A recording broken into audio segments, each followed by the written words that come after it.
l'être humain n'apprend pas ce qui ne le motive pas. Donc tant qu'on lui imposera des sujets qui sont très loin de ses préoccupations et très loin de ses motivations, il ne pourra pas apprendre. On sait aujourd'hui que quand on n'est pas curieux, quand on n'est pas motivé, toutes les zones de la mémoire ne s'activent même pas. Donc comment faire apprendre quelque chose aux enfants s'ils ne sont pas motivés? Donc il faut qu'ils puissent être autonomes. La pédagogie que nous présente Céline Alvarez a de quoi séduire les parents. Vous l'avez peut-être déjà vu sur des plateaux télé ou entendu à la radio, cette ancienne professeure des écoles a publié 2 ouvrages sur l'enseignement, elle multiplie les conférences pour présenter ses méthodes, et elle a même créé son propre label de produits pédagogiques qui comprend des livres pour enfants ainsi que des petites lettres magnétiques pour apprendre à lire. C'est à la rentrée 2016 qu'elle se fait connaître par le public avec son livre « Les lois naturelles de l'enfant ». Dans cet ouvrage, elle nous raconte son expérience de 3 ans dans une école primaire de Gennevilliers des Hauts-de-Seine. C'est dans cet établissement qu'elle a eu carte blanche pour appliquer une pédagogie inspirée de Maria Montessori, une pédagogue bien connue des enseignants, ainsi que sur les neurosciences, une discipline qui s'intéresse au fonctionnement du cerveau, qui vise à optimiser l'apprentissage en s'intéressant par exemple aux mécanismes de la lecture.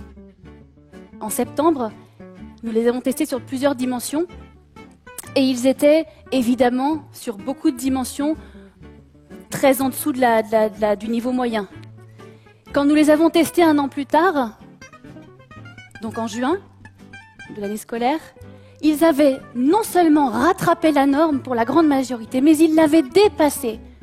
Et pas de quelques mois, certains de plusieurs années. 100% des enfants de grande section sont entrés dans la lecture, avec plaisir, enthousiasme, joie, facilité. C'est qu'elle est balèze, Céline. Elle fait des miracles, elle ne rencontre jamais de difficultés, et elle explose tous les compteurs en matière de résultats scolaires.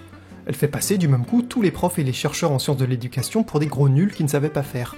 Alors si on se penche un peu sur ces soi-disant miracles, on se rend vite compte qu'ils sont clairement mis en doute par la communauté éducative.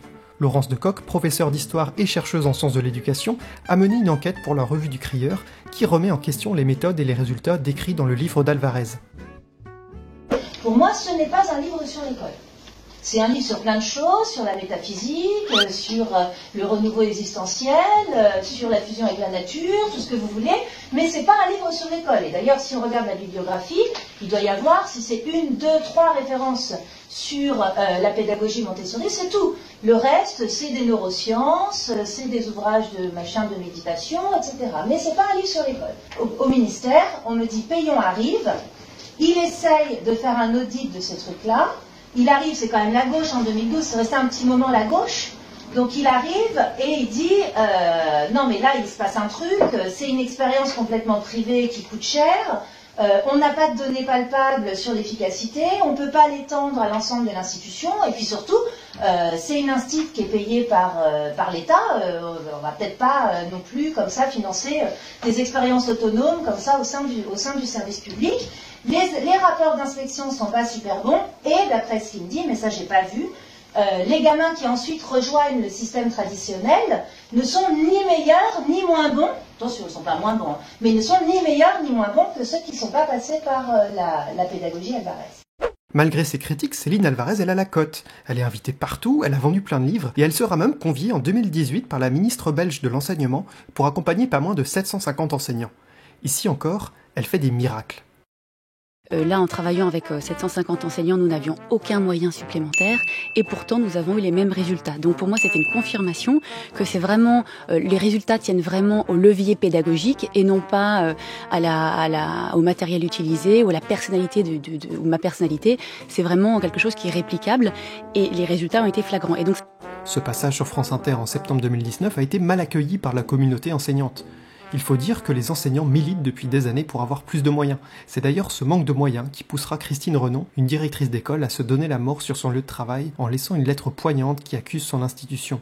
On peut donc facilement comprendre que ce type de discours diffusé à la radio agace les profs, d'autant plus qu'on n'a pas vu Céline Alvarez prendre position sur ces mouvements de protestation enseignants. Le moins qu'on le puisse dire, c'est qu'elle ne se mouille pas d'un point de vue politique, alors pourtant qu'elle ambitionne de révolutionner l'école. Alors c'est quoi cette fameuse révolution promise par Céline Alvarez ? On trouve quelques réponses dans son livre. Pour elle, si les enfants ne sortent pas du primaire avec un niveau suffisant, c'est parce que le système éducatif ne respecte pas les lois naturelles de l'enfant et qu'on ignore les grands principes d'épanouissement qui feraient d'eux des êtres désireux d'apprendre complètement épanouis. Nous parlons d'une école basée sur les lois de développement humain, où l'enfant trouve un environnement qui lui permet d'être chargé d'enthousiasme, de joie, et où un chemin lumineux s'ouvre à lui. La solution est donc très simple. Il suffit d'aimer les enfants et nous aurons une société d'individus épanouis.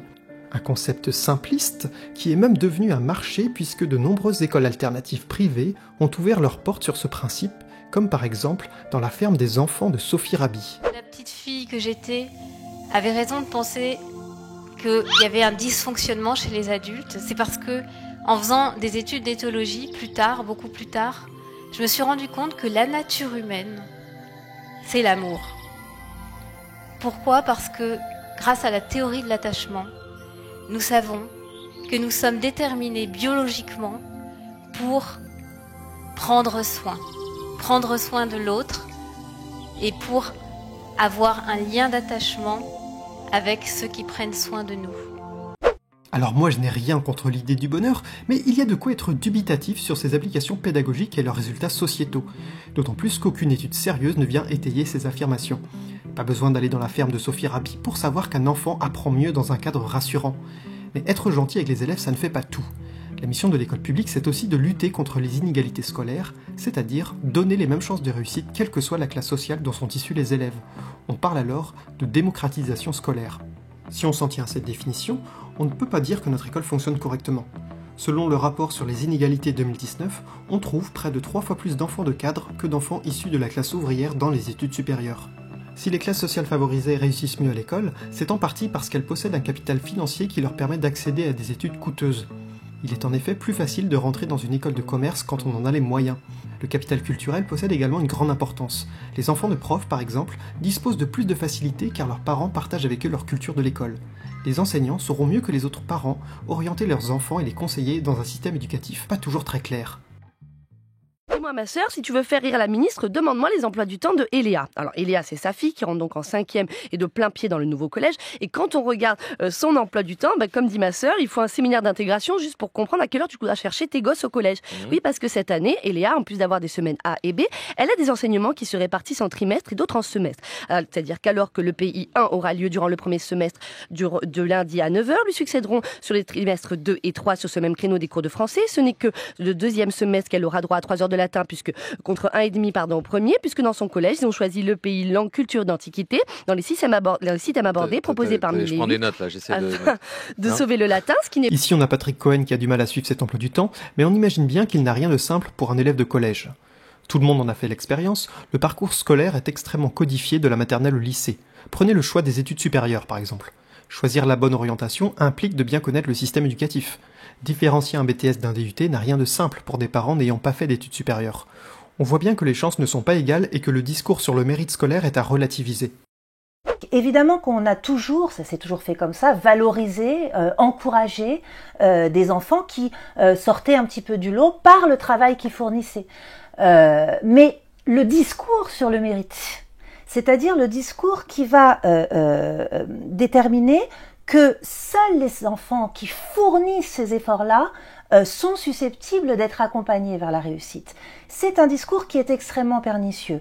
Et pernicieux pour une raison principale, qui est que très souvent les enfants les plus défavorisés ne savent pas ce que c'est fournir un effort de travail. C'est codifié ça aussi. Nous sommes des enfants de bourgeois, enfin moi, vous peut-être aussi, nous sommes des enfants de bourgeois et en fait depuis tout petit, nous avons été biberonnés à l'idée de ce que c'est que travailler, ou en tout cas apprendre. Hein, c'est ça, c'est tous ces jeux éducatifs, etc. Donc finalement, nous avons intériorisé complètement les codes de ce qu'est l'apprentissage. Et quand nous arrivons à l'école, nous savons ce que ça veut dire travailler. Il y a des enfants qui arrivent et pour lesquels le mot travailler ou le mot effort ou le mot concentration, ça n'a pas de sens, ça s'apprend aussi. Donc ces enfants-là, qui ont intériorisé complètement cette idée du mérite, ces enfants auxquels on rend un 3 sur 20 à l'âge de 8 ans et on dit « faut que tu travailles plus », mais ces enfants qui ont passé leur soirée à travailler selon leur propre définition du travail, en réalité c'est d'une violence inouïe. Et donc ils intériorisent le fait que leur échec est un échec juste. C'est un échec juste parce qu'on leur a donné toutes les chances d'eux et ils n'ont pas su la saisir. C'est en ça que ce discours sur le mérite est extrêmement pernicieux, parce qu'il part du principe que tous les enfants détiennent les codes scolaires, et ça c'est faux. Posséder une bibliothèque, des jeux de société, un ordinateur, des lettres magnétiques collées sur le frigo ou des jouets évoquant une salle de classe sont autant de marqueurs socioculturels que l'on retrouve chez ceux qui réussissent le mieux à l'école. Pour les classes sociales défavorisées, le système éducatif est plus injuste car ces élèves sont dans une concurrence inégale avec les autres culturellement avantagés. Leurs parents sont également moins investis dans leur parcours d'études car ils n'en ont pas intégré les règles et on les retrouve peu dans les établissements scolaires lors des réunions parents-profs car l'école ne leur évoque pas de bons souvenirs. Il arrive même qu'on les accuse d'être de mauvais parents puisque certains aimeraient contrôler la bonne utilisation des allocations de rentrée scolaire. La caisse d'allocation familiale verse aujourd'hui l'allocation de rentrée scolaire sous condition de ressources. Elle est stable par rapport à l'année dernière, entre 363 et 396 € en fonction de l'âge de votre enfant. À droite, Geoffroy Didier, candidat à la primaire des Républicains, aimerait changer le système pour, dit-il, éviter les abus. Chacun sait que certains profitent de l'allocation de rentrée scolaire pour effectuer des dépenses qui n'ont strictement rien à voir avec la rentrée scolaire de leurs enfants. Je propose donc que l'allocation de rentrée scolaire soit désormais versée sous forme de bons d'achat spécifiques à valoir uniquement dans des magasins au rayon de fournitures scolaires et de vêtements pour enfants et adolescents.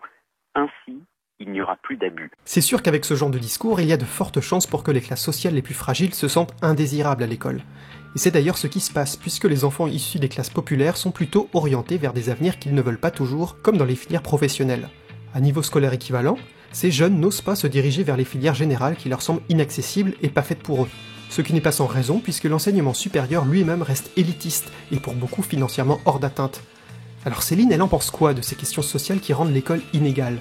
Eh bien j'ai cherché et je n'ai pas trouvé grand-chose. Les déterminismes sociaux, ça n'a pas l'air de l'intéresser. Elle nous parle de l'école comme si c'était un lieu isolé de la société, où les différences sociales n'ont pas leur place pour exister, parce que tout le monde peut réussir dans la joie et la bonne humeur. Elle nous ressort un discours sur l'égalité des chances que l'on retrouve dans la bouche de nombreux ministres de l'Éducation nationale. Un discours qui porte l'idée que les enfants sont égaux devant le savoir, ce qui permet de relativiser l'importance de leurs origines sociales. L'utilisation des neurosciences chères à notre actuel ministre Jean-Michel Blanquer va dans ce sens. La nature nous a tous donné un cerveau, câblé pour apprendre. Nous sommes donc égaux devant les apprentissages, à condition bien sûr que les enseignants utilisent les bonnes méthodes. Ce qu'il faut à mon avis condamner, c'est l'instrumentalisation de ces types de démarches scientifiques, neurosciences ou psychologie ou sciences cognitives, psychologie cognitive, leur instrumentalisation pour dire, mais voilà, nous avons les secrets des apprentissages. Ces secrets sont purement biologiques, ils sont purement scientifiques, et donc les déterminismes sociaux n'ont strictement aucun intérêt, n'ont plus aucun intérêt, nous pouvons les compenser par la science. Or, les neurosciences sérieuses ou les sciences cognitives sérieuses n'ont jamais dit qu'elles étaient une recette magique pour compenser les déterminismes sociaux. Et donc on comprend bien que quand on met en avant uniquement les neurosciences, les sciences cognitives, au détriment de tous les héritages de recherche en sciences de l'éducation ou en sociologie de l'éducation qui montrent bien le facteur déterminant, pas décisif, mais déterminant, pesant de l'appartenance sociale ou culturelle des enfants. Lorsqu'on gomme ça, on voit bien que derrière, il y a toute une politique. Et cette politique, elle consiste à dire, finalement, on n'a pas besoin de compenser les inégalités sociales par une redistribution des richesses, par exemple. On va mettre le paquet sur les sciences cognitives, sur les neurosciences, comme ça, on pourra faire croire que tous les enfants peuvent réussir de la même façon. Et donc, derrière ce slogan, qui est un beau slogan de « tous capables », il y a cette idée de « tous capables parce que même cerveau ». Alors ça veut dire quoi aussi ? Ça veut dire que les gamins qui échouent, qu'est-ce qu'on va leur dire ? On va leur dire finalement « t'as un cerveau malade ». Derrière cette utilisation du bonheur et des neurosciences, il y a l'idée selon laquelle les problèmes sociaux trouveraient une solution dans la nature même des individus, à condition que ceux-ci soient résilients et motivés. Et si on poursuit cette logique, il ne serait pas immoral d'abandonner à leur sort des laissés pour compte du système éducatif. Mais à un moment donné, je connais pas son parcours de vie à cette dame. Qu'est-ce qu'elle a fait pour se retrouver au SMIC ? Est-ce qu'elle a bien travaillé à l'école ? Est-ce qu'elle a suivi des études ?